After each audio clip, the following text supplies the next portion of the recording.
নমস্কার, আমি রাখি। কেমন আছো সবাই? আশা করছি সবাই অনেক ভালো আছো আর আমরাও ভালো আছি। আমার আরও একটি নতুন ব্লগে তোমাদের সবাইকে স্বাগত জানাই।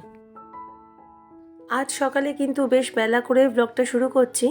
এখন 10:30 বেজে গেছে। তো আজকে আমি অনেকটা দেরি করে রান্না চাপাচ্ছি, কেননা গতকাল রাতে ভালো করে ঘুম হয়নি। তো সকালবেলা উঠতে অনেকটা লেট হয়ে গেছে। তো আগের দিন তো দেখেছিলে যে থোরটা কেটে রেখেছিলাম, তো থোরটাই আজকে রান্না করতে বসিয়ে দিচ্ছি। কড়াইতে কালো জিরে আর শুকনো লঙ্কা ফোড়ন দিয়ে দিয়েছি, আর এরপর কেটে রাখা থোরটা দিয়ে নুন হলুদ মিষ্টি দিয়ে গ্যাসটাকে মিডিয়াম আঁচ করে চাপা দিয়ে দেব। সিম্পল থোর ভাজা করছি। এই থোর ভাজাটাই সবথেকে বেশি খেতে ভালো লাগে আমাদের সবার। তো গতকাল রাতে যেহেতু শুক্তো আর থোরের সবজিটা কেটে রেখেছিলাম, তাই জন্য আজকে রান্নাটা করতে পারলাম। নাহলে কিন্তু আজকে অনেকটাই দেরি হয়ে গেছে রান্না শুরু করতে। সবজিগুলো কাটা না থাকলে কিন্তু আজকে ঝামেলা রান্নাগুলো আর করতে পারতাম না। তো থোর ভাজাটা তো বসিয়ে দিয়েছি, আর থোর ভাজার কড়াইটা এখন ওই দিকের ওভেনটায় চাপিয়ে দিলাম, আর এই দিকের ওভেনটায় বড় কড়াইটা বসিয়ে দিয়েছি। এদিকে শুক্তোটা রান্না করে নেব। শুক্তোর ফোড়নের জন্য প্রথমে 5 ফোড়ন আর রাঁধুনি সম্বারা দিয়ে দিচ্ছি, তারপর কেটে রাখা সবজিগুলো দিয়ে দেব। আগের দিন তো দেখেছিলে যে প্রেসার কুকারে শুক্তোটা রান্না করেছিলাম, কিন্তু সত্যি কথা বলতে খেতে অতটা ভালো হয়নি। কড়াইতে রান্নার কিন্তু একটা আলাদা স্বাদ থাকে। প্রেসার কুকারে যে শুক্তোটা করেছিলাম সত্যি কথা বলতে আমার একেবারেই ভালো লাগেনি, তাই এইভাবেই রান্নাটা করে নিচ্ছি। নাহলে কিন্তু প্রেসার কুকারে করলে সময়টা খানিকটা বাঁচানো যেত, কিন্তু যেহেতু রান্নাটার খেতে স্বাদই হবে না, তাই সময় বাঁচিয়ে সেরকম রান্না করে লাভ নেই যেটা আমরা কেউ খেতে পছন্দ করব না। তো 10-15 মিনিট বেশি সময় যায় যাক, কিন্তু রান্নাটা কড়াইতেই করে ফেলছি। ভাতটা আমি সকালবেলায় করে ফেলেছিলাম, যেহেতু বড় ছেলে খেয়ে গেছিলো। তো ভেবেছিলাম যে সকালবেলা বড় ছেলেকে থোর ভাজা আর শুক্তোটাও রান্না করে দেব, কিন্তু সত্যি কথা বলতে কালকে রাতে ঘুম না হওয়ার কারণে আর আমি সকালবেলায় রান্নাগুলো আর করতে পারিনি। ওকে একটু সেদ্ধ ভাতই করে দিয়েছি আজকে। তো এখন বেলায় কিন্তু আমি এই রান্নাটা করছি। আর এই যে ছোটো টিফিন কারিটার মধ্যে মায়ের জন্য খানিকটা তুলে রাখলাম, আর বাটিতে আমাদেরটা বেড়ে নিচ্ছি। আর এরই মধ্যে শুক্তোর সবজিগুলোও কিন্তু ভালো করে ভেজে নেওয়া হয়ে গেছে, আর এখন এর মধ্যে জল দিয়ে দেব। আর এখন বাজে 11:30টার মতো। আমার হাজব্যান্ডকে এখন খাবারটা দিয়ে দেব। ওরও কিন্তু খাবার দিতে একটু লেট হয়ে গেল, যেহেতু রান্নাটা একটু দেরি করে শুরু করেছি। তাও কোনো রকমে ম্যানেজ করে আমি 2 কড়াইতে 2টো সবজি রান্না করে নিয়েছি। যেহেতু সবজিগুলো আগে কাটা ছিল তাই এটা সম্ভব হলো। তো এই যে দেখো শুক্তোটা নামিয়ে ফেলেছি, আর এই দিকে টিফিন কারিটায় মায়ের জন্য খানিকটা শুক্তো তুলে রেখেছি। আর এই যে ছোটো কন্টেনারটা দেখছো, এটা বড় ছেলের জন্য তুলে রেখেছি। আর এইটা হচ্ছে থোর ভাজা।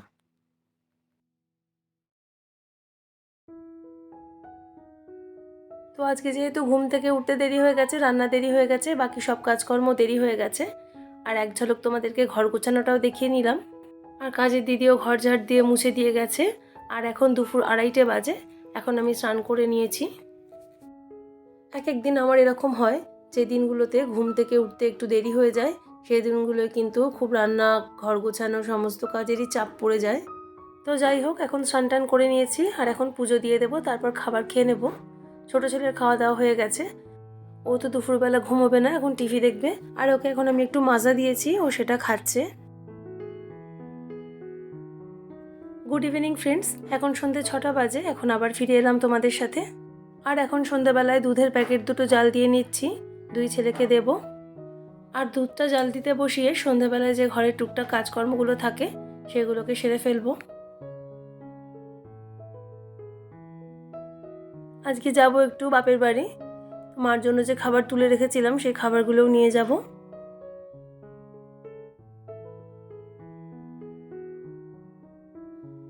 আর এরপরে আমি ফিল্টারে জলটা ঢালার জন্য চলে এলাম।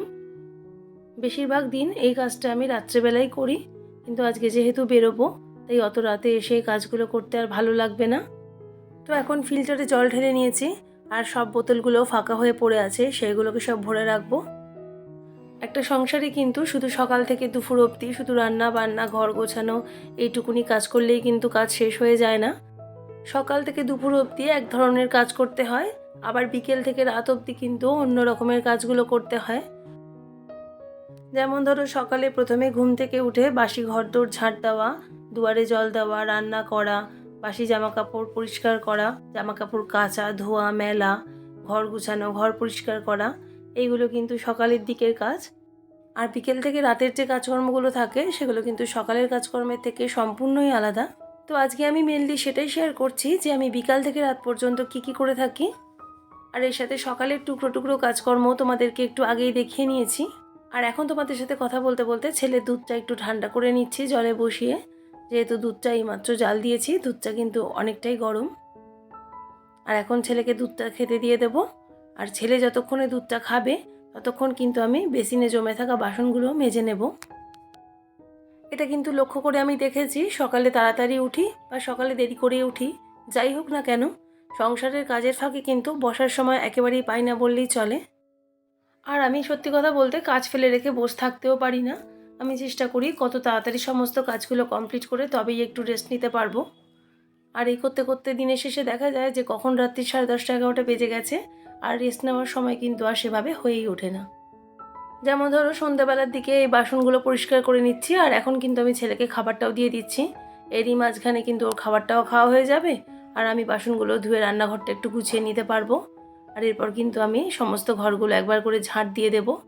এই যে দুধ বিস্কিট খেয়েছে, এখন বিস্কিটের গুঁড়ো পড়েছে বিছনার মধ্যে, এগুলোকে সব ঝেড়ে পরিষ্কার করে নেব, তারপরে ঘরটা ঝাঁট দিতে চলে এলাম। এইভাবেই কিন্তু একটার পর একটা বিকাল থেকে রাত্রি পর্যন্ত কাজ চলতে থাকে। যতই ভাবি না কেন যে আজকে সকালবেলা রান্নাটা তাড়াতাড়ি করে রাখলে একটু টাইম সেভ হবে, একটু হয়তো আধ ঘন্টা বসে রেস্ট নিতে পারবো, কিন্তু দেখা যায় যে কোনো না কোনো একটা কাজ ঠিক এসে উপস্থিত হয়, রেস্ট নেওয়া আর আমার হয় না। আর সত্যি কথা বলতে কাজগুলোকে জমিয়ে ফেলে রাখতে আমি একেবারেই পছন্দ করি না, কেননা কাজগুলো তো আমাকেই করতে হবে। তাই আমাকেই যখন কাজগুলো করতে হবে সেগুলো তাড়াতাড়ি করে কমপ্লিট করে তবেই রেস্ট নিতে বসাটাই ভালো। কোনো কাজের বোঝা মাথার মধ্যে চাপিয়ে আমি কিন্তু শান্তিতে একদণ্ডও বসতে পারি না। এক এক দিন দেখা যায় কি, যেদিনকে ধরো সন্ধেবেলা থেকে রাত্রেবেলার একটু রান্নাবান্নার বেশি চাপ থাকে বা এক্সট্রা কোনো কাজ থাকে, সেদিনকে হয়তো ঘর ঝাড় দেওয়াটা সন্ধ্যাবেলার দিকে হয় না, কিন্তু সেটা করতে করতে রাত্রির 10টা 10:30 বেজে যায়। তবুও কিন্তু আমি অত রাতে হলেও ঘরটাকে ঝাড় দিয়ে পরিষ্কার করে তবেই ঘুমোতে যাই। কেননা সকালবেলা উঠে যতই আমি বাসি ঘর ঝাঁট দিই না কেন, রাত্রিবেলা ঘর ধরে এরকম নোংরা করে শোবো সেটা আমার দ্বারা কোনো দিনই হবে না। আমার হাজব্যান্ড মাঝে মাঝে আমাকে বলে যে এত রাত হয়ে গেছে এখন ঘর ঝাড় দিচ্ছ কেন, সেই তো সকালবেলা উঠে বাসি ঘর ঝাড় দেবেই। কিন্তু ও তো ওর মতন বলে যায়, কাজগুলো তো আমাকেই করতে হয়। তো আর কি করব, কাজগুলো যখন করতেই হবে তখন ফেলে না রেখে চটপট করেই করে ফেলার চেষ্টা করি। আর সত্যি কথা বলতে ঘরে বাচ্চা থাকলে কিন্তু ঘরদোর প্রচণ্ডই অগোছালো নোংরা হয়, এটা তোমরা সবাই মোটামুটি জানো। আর এই যে দেখো আমার বড় ছেলে বিছানাটার কি অবস্থা করেছে। কলেজ থেকে এসে একটু রেস্ট নিয়েছিল, আর এখানে তোয়ালে বালিশ অগোছালো করে সমস্ত ঘরদোর অগোছালো করে রেখে দিয়েছে। তো বিছানাটার চাদরগুলোও একটুখানি টান টান করে গুছিয়ে নেব। এই যে যতই আমি মায়ের কাছে যাই, যতই যেখানে বেড়াতে যাই না কেন, ঘরের এই কাজকর্মগুলো কিন্তু আমাকে টিপটপ করে সম্পূর্ণটা গুছিয়ে তবেই বেরোতে হয়।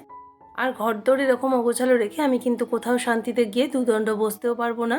যেখানেই যাই না কেন মনে হবে ঘরটা আমার অগোছালো হয়ে পড়ে আছে। আর এটাকেই বোধহয় সংসারের প্রতি টান ভালোবাসা বলে। যাই হোক, তোমাদের সাথে অনেক কথা বললাম। আর এখন বাজে রাত্রির 8টা 8:15 মতো। আর এখন আমি মায়ের কাছে যাব বলে রেডি হয়ে নিয়েছি।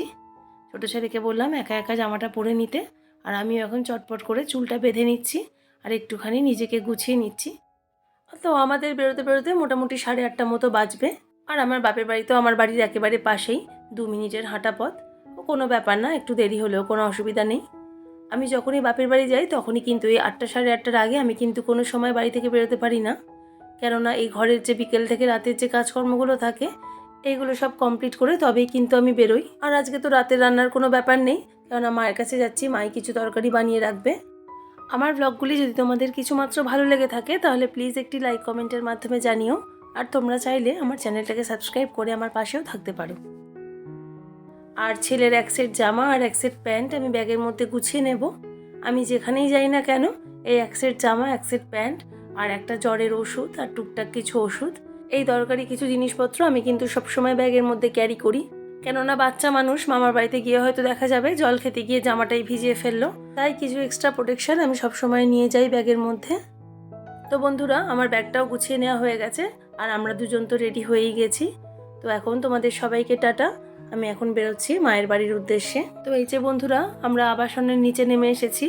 আর এখন হাজব্যান্ডের জন্য ওয়েট করছি, ও এক্ষুনি অফিস থেকে চলে আসবে।